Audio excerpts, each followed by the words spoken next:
So hello dear students, आज हम पढ़ने वाले हैं क्लास 10th मैथमेटिक्स के अंतर्गत बहुत ही महत्वपूर्ण क्वेश्चन को देखने वाले हैं। ठीक है, जो आपके बोर्ड एग्जाम में 5 या 6 नंबर में हमेशा पूछे जाते हैं। ठीक है, तो जो सिद्ध कीजिए कि कड़ी में 5 एक अपरिमेय संख्या है। ठीक है, बहुत से स्टूडेंट इस क्वेश्चन को तो हल कर लेते हैं। ठीक है, लेकिन बहुत से स्टूडेंट कुछ स्टेप को लिखना भूल जाते हैं, और जो आपको ये गलती नहीं करना है। ठीक है, जिससे आपका नंबर कट जाता है। ठीक, तो किस प्रकार से करेंगे उसको हम देखने वाले हैं। बहुत ही आसान तरीका बताने वाला हूँ। ठीक है, इसलिए वीडियो को शुरू से लेकर अंत तक जरूर देखना। ठीक, तो चैनल पर नया है तो चैनल को सब्सक्राइब कर लो। ठीक है, वीडियो अच्छी लगी तो वीडियो को लाइक कर देना और अपने दोस्तों के साथ जरूर शेयर कर देना। ठीक है, तो चलो स्टार्ट करते हैं। देखिए, प्रश्न है, सिद्ध कीजिए कि कड़ी में 5 एक अपरिमेय संख्या है। ठीक है, आपको जो कड़ी में 5 है इसके स्थान पर आपको कड़ी में 2, कड़ी में 3 या कड़ी में 7 भी दिया जा सकता है। ठीक है, अगर आप कड़ी में 5 को समझ लेते हो तो कोई भी आए, कड़ी में 2 आए या कड़ी में 3 आए या कड़ी में 7 आए, ठीक है, कोई भी संख्या है आप सभी को सिद्ध कर लोगे। ठीक है, तो ध्यान से देखिएगा किस प्रकार से सिद्ध करेंगे। तो देखिए, जब भी आपसे कहे कि कड़ी में 5 या कुछ भी इसके स्थान पर है और कहे कि वो एक अपरिमेय संख्या है, ठीक है, उसे सिद्ध कीजिए, तो उसको पहले आपको परिमेय संख्या मानना है। ठीक है, तो यहां से हम लिखेंगे माना। ठीक है, माना कड़ी में 5 एक क्या है, परिमेय संख्या है। ठीक है, माना कड़ी में 5 एक परिमेय संख्या है। ठीक है, ठीक है, तो यहाँ से लिखोगे माना कड़ी में 5 एक परिमेय संख्या है। ठीक है, तो परिमेय संख्या तो मान लिया। परिमेय संख्या होता क्या है, जिसे आप p बटे क्यू के रूप में लिखते हो, और जो हर यानी कि जो q का मान होता है वो 0 नहीं होना चाहिए। ठीक है, तो इसको क्या करोगे, परिमेय संख्या के बराबर दिखाओगे, यानी कि कड़ी में 5 बराबर दिखाओगे किसके, p बटा q के। ठीक है, और जहाँ q का मान 0 नहीं होना चाहिए। ठीक है, तो P और Q की बात करें तो P और Q है क्या, तो P और Q आपका पूर्णांक है। ठीक है, तो इसे लिखना चाहते हो तो इस प्रकार से लिखोगे। ठीक है, देखिए स्टूडेंट यही पर गलती करते हैं, ये सब नहीं लिखते हैं। ठीक है, तो लिखोगे जहाँ P व Q पूर्णांक है। ठीक है, जिस प्रकार से कर रहे हैं इसी प्रकार से आपको बोर्ड एग्जाम में भी करना है। ठीक है, जिससे आपको फुल मार्क्स मिलेगा। ठीक है, तो लिखो कि जहाँ P व Q क्या है, पूर्णांक है। ठीक, तो अगर यहाँ से अगर हम बात करें, देखिए यहाँ पर कड़ी में 5 बराबर P बट्टा Q है। ठीक है, अगर इस Q को इधर लाएं तो क्या हो जाएगा, तो इधर हो जाएगा कड़ी में 5, Q भाग में इधर लाओगे तो क्या हो जाएगा, गुणा में हो जाएगा। ठीक है, बराबर में क्या बचेगा, P बचेगा। ठीक है, या आप इसको इस प्रकार से लिख सकते हो, P बराबर कड़ी में 5 इंटू Q लिख सकते हो। ठीक है, तो यहाँ से क्या करोगे, यहाँ से दोनों पक्षों का वर्ग करोगे। क्यों करोगे, क्योंकि यहाँ पर कड़ी में 5 है। ठीक है, तो यहाँ से आप लिखोगे दोनों पक्षों का वर्ग करने पर। ठीक है, दोनों पक्षों का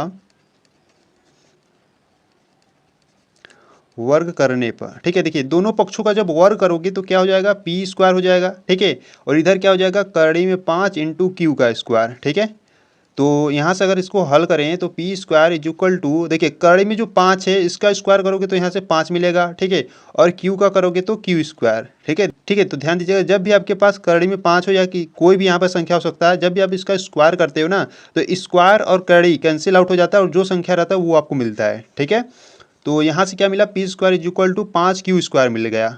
ठीक है, तो देखिए यहाँ पर ये जो 5 है, अगर हम बात करें ये जो 5 है ये किसको विभाजित करेगा, तो ये जो 5 है ये पी स्क्वायर को विभाजित करेगा। ठीक है, देखिए किस प्रकार से, अगर आपके देखिए, ठीक है, तो देखिए अगर आपके पास पी स्क्वायर बराबर क्या है, 5 क्यू स्क्वायर है। ठीक है, इस प्रकार से है, तो ये 5 इधर क्या है, गुणा में, जब इधर लाओगे तो क्या हो जाएगा, भाग में, यानी कि पी स्क्वायर बट्टे 5 हो जाएगा, बराबर हो जाएगा क्यू स्क्वायर। ठीक है, यानी कि जो 5 है वो किसको विभाजित करता है, पी स्क्वायर को। ठीक है, तो इसी प्रकार से आपको यहीं पर लिखना है। ठीक है, तो यहाँ से लिखोगे चूँकि, ठीक है, अतः जो 5 है, ये जो 5 है वो किसको विभाजित करेगा, पी स्क्वायर को। ठीक है, अतः 5 पी स्क्वायर को विभाजित करता है। ठीक है, विभाजित करता है। अब देखिए ये जो 5 है, अगर ये पी स्क्वायर को विभाजित करता है तो पी को भी करेगा। ठीक है, तो इसीलिए जो 5 है वो पी को भी क्या करेगा, विभाजित करेगा। ठीक है, पी को भी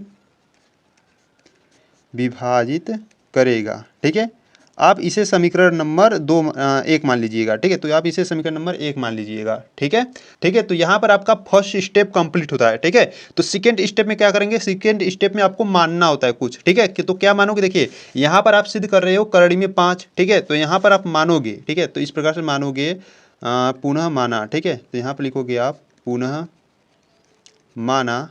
ठीक है, पुनः माना P बराबर कुछ भी मान लो, ठीक है। देखिए P बराबर आप क्या मानोगे, आप करड़ी में 5 सिद्ध कर रहे हो, ठीक है, तो 5 मानोगे और यहाँ पर मान लेता हूँ K, ठीक है। तो K की बात करें तो K क्या है, ठीक है, तो K आपका क्या है, तो यहाँ पर लिखोगे जहाँ K कोई पूर्णांक है, ठीक है, जहाँ K कोई पूर्णांक है, ठीक है, इसे ध्यान देना, जहाँ K क्या है, कोई पूर्णांक है, ठीक है। तो अगर देखिए जो P बराबर 5 K माने हो, ठीक है, इसको अगर हम किस में रखें, ठीक है, देखिए अगर हम यहाँ पर बात करें P बराबर कड़ी में 5 इंटू क्यू है, ठीक है, ठीक, तो इसको आप क्या करो, इसको समीकरण नंबर 1 मान लो, ठीक है, इसको समीकरण नंबर 2 बना लेना, ठीक है। तो यहाँ पर हम लिखेंगे जो P का मान है हम किस में रखेंगे, समीकरण 1 में रखेंगे, ठीक है। तो यहाँ से लिखेंगे हम P का मान, ठीक है, P का मान समीकरण 1 में रखने पर, ठीक है, समीकरण 1 में रखने पर, तो समीकरण 1 है क्या, तो समीकरण 1 है P बराबर करड़ी में 5 इंटू क्यू है, ठीक है। तो समीकरण नंबर 1 है P बराबर करड़ी में 5 इंटू क्यू है, ठीक है। तो आपको क्या रखना है, P का मान क्या है, 5 के माने हो, ठीक है। तो यहाँ पर आप रखोगे 5 के बराबर, ठीक है, बराबर यहाँ पर है करड़ी में 5, ठीक है, इंटू का क्यू है, ठीक है। तो यहाँ से क्या करोगे, यहाँ से दोनों पक्षों का वर्ग करोगे, ठीक है। तो यहाँ से हम करेंगे दोनों पक्षों का वर्ग, ठीक है, दोनों पक्षों का वर्ग करने पर, ठीक है। तो दोनों पक्षों का वर्ग करोगे तो क्या हो जाएगा, यहाँ से हो जाएगा 5K², ठीक है, बराबर में करड़ी में 5 इंटू क्यू का स्क्वायर, ठीक है। तो इसको हल करेंगे, देखिए 5 का स्क्वायर होता है 25, ठीक है, इंटू K² हो जाएगा बराबर में करड़ी में 5 का जब स्क्वायर करोगे तो यहाँ से 5 मिलेगा, ठीक है, और यहाँ पर जो है Q, तो यहाँ पर मिल जाएगा आपको Q², ठीक है। तो देखिए 5 एक कम 5, 5 पच्चे 25 होता है, ठीक है। तो यहाँ से मिल गया आपको 5K² बराबर का Q², ठीक है। यानी कि अगर हम बात करें ये जो 5 है इधर गुणा में, जब इसको इधर भेजोगे तो भाग में हो जाएगा, यानी कि जो 5 है वो Q² को विभाजित करेगा, ठीक है। तो यहाँ से लिखोगे अतः जो 5 है वो Q² को विभाजित करता है, ठीक है, Q² को विभाजित करता है, ठीक है। देखिए जो 5 है अगर Q² को विभाजित करता है तो Q को भी करेगा, ठीक है। जैसे हम ऊपर पढ़े थे जो 5 है P² को विभाजित करता है तो जो 5 है P को भी करेगा, ठीक है। इसी प्रकार से यहाँ पर भी होगा, जो 5 है वो Q² को अगर विभाजित कर रहा है तो Q को भी करेगा, ठीक है। तो यहाँ पर लिखोगे इसीलिए जो 5 है वो Q को भी विभाजित करेगा, ठीक है, Q को भी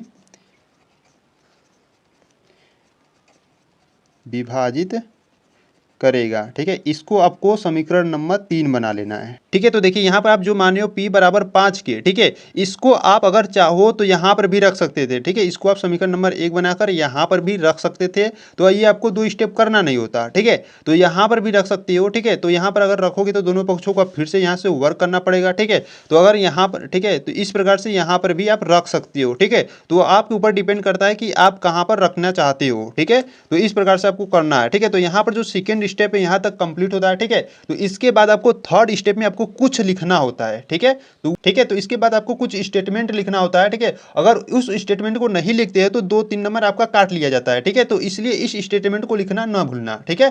तो देखिए किस प्रकार से लिखेंगे, ठीक है। तो देखिए आपको कुछ इस प्रकार से लिखना है, ठीक है। देखिए आपको लिखना है कि समीकरण 2 व 3 से हमें यह पता चलता है कि P व Q का जो उभयनिष्ठ गुणनखंड है 5 है, ठीक है। देखिए अगर हम बात करें यहाँ पर, देखिए समीकरण 2 आपका क्या है 5, ठीक है। 5 जो है वो P को भी विभाजित करता है, ठीक है। और जो समीकरण नंबर 3 है ये भी देखिए जो 5 है वो Q को भी विभाजित करता है, ठीक है। यानी कि यहाँ पर जो 5 है वो P और Q का क्या है, उभयनिष्ठ गुणनखंड है, ठीक है। तो जो हमारी कल्पना के विपरीत है, ठीक है। अतः यह विरोधाभास हमारी गलत कल्पना के कारण हुआ है कि करड़ी में 5 एक परिमेय संख्या है, ठीक है। अतः करड़ी में 5 एक अपरिमेय संख्या है, ठीक है। इस प्रकार से यह प्रूव हो जाएगा, ठीक है। तो इस प्रकार से यानी कि ये जो स्टेटमेंट है इस प्रकार से आपको लिखना है, ठीक है, तभी आपको फुल मार्क्स मिलेगा, ठीक। तो उम्मीद है आपको ये जो क्वेश्चन है अच्छे तरीके से समझ में आया होगा, ठीक है। अगर आपको वीडियो अच्छा लगा तो वीडियो को लाइक कर देना, ठीक है। चैनल पर नए हो तो चैनल को सब्सक्राइब कर लो और अपने दोस्तों के साथ जरूर शेयर कर देना, ठीक है। तो चलो मिलते हैं नेक्स्ट वीडियो में, तब तक के लिए जय हिंद, जय भारत, वंदे मातरम।